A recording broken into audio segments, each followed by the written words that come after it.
Thank you. And I would say this, Professor Rosenblum. I was thinking on the way over to votes that the gentleman from Georgia asked everyone on the panel his or her political ideation except you. And I'm not going to ask you your political ideation for this reason. It's of no consequence. When you work as the sheriff does for a blindfolded woman holding a set of scales, politics doesn't matter. I'm very disappointed that any of my colleagues would have asked. They have the right to do it. I'm not going to ask you about that. What I am going to ask you, and I'm sure you do, I'm sure you share with me an appreciation for members of law enforcement at all levels, but particularly state and local, who find themselves running toward danger so we don't have to. And they have to deal with bad actors so we don't have to. And they have to carry guns and wear bulletproof vests so we don't have to. And I guess if the sheriff, if y'all were to have a moment after this hearing, I suppose that our sheriff today would tell you the same thing that my sheriffs back home, Sheriff Wright and Sheriff Loftus, would tell you, that one of the hardest parts of being a local law enforcement is when you have to sit down with the family members of crime victims. If the victim lives, then you have that conversation with the victim herself or himself. If the victim doesn't, and you find yourself talking to the family members, and invariably, the question always comes back to, why was that person out?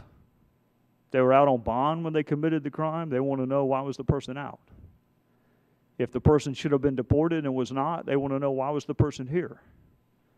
So how would you help Sheriff Babu or my sheriffs explain to crime victims when the fact pattern is the person wasn't supposed to be here anyway, committed a crime while they were here, served their sentence, and rather than being deported, were put back out into the public to commit another offense? How would you explain that to crime victims? Thank you, Mr. Chairman. I would not enjoy having those conversations. I'm sure you're right that that's a terrible position to be in.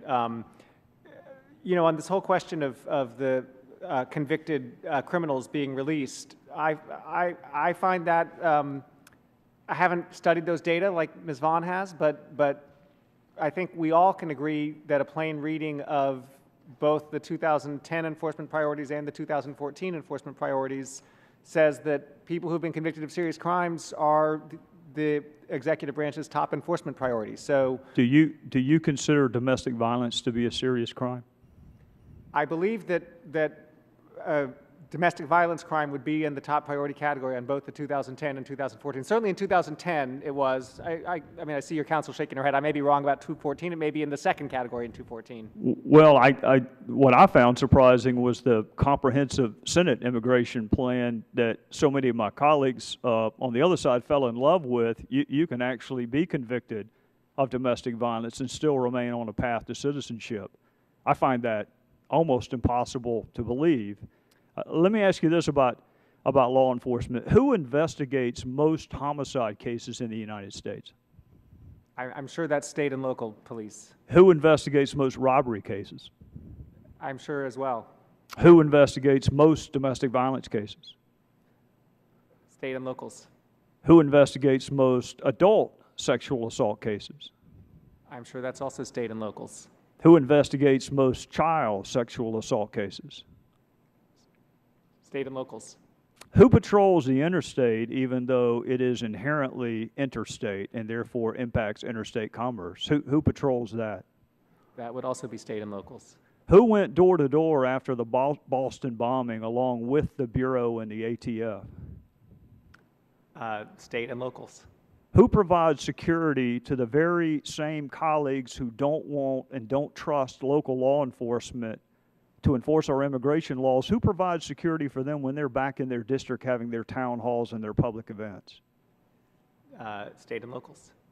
So if you trust them to do all of that, why can't you trust them to do immigration cases? I think that that's an issue that's Congress's to decide. I'm asking you, would you support the SAFE Act, which allows state and local law enforcement to assist federal law enforcement in enforcing our immigration laws? You're their witness. I assume they brought you for a reason. I would say that while I agree with you that state and locals play a role, obviously, in all of those law enforcement functions, that there are certain unique things about immigration policy. Such as? Such as that it is a transnational issue that has both domestic and international implications. Counterfeiting does too. And so in an example like counterfeiting, the federal government sets the parameters for cooperation between the feds and the locals. And so what So Congress you has would done- support, you would support state and local working with the feds in immigration? Well, what Congress has done is to create the 287G mechanism where the Well, feds all we're trying to control- do is canonize that in the SAFE Act. So you would support that? I'll confess that I'm not sure exactly how the SAFE Act would differ from 287G. 287G creates a mechanism where the federal government stipulates certain ways in which states and locals are allowed to cooperate. So that seems to me to be something that the DHS has, for the most part, chosen not to take advantage of because they've judged that it doesn't serve their interest in how they want to manage immigration enforcement. Well, I'm almost out of time, and then I'm going to either go to the gentleman from Texas or Florida or Idaho. One thing that has vexed me in the time that I've been in Congress, and perhaps you can help me, is this notion of sanctuary cities where you trust localities to not enforce federal law, but yet you don't trust that same locality to actually enforce federal law. Can you help me reconcile how you can support the existence of sanctuary cities, but at the same time not support those very same local law enforcement officers participating in enforcement? I think the way I would answer that is that certain states and localities, counties and cities, have determined that their cooperation with DHS doesn't serve their constituents' interests because it creates a wedge between... What do they do with the supremacy clause? Well, so they have chosen to limit the way they interact and to not honor those voluntary detainer requests because they've... That sounds like nullification to me. Well... And I'm from a state with a little experience in that.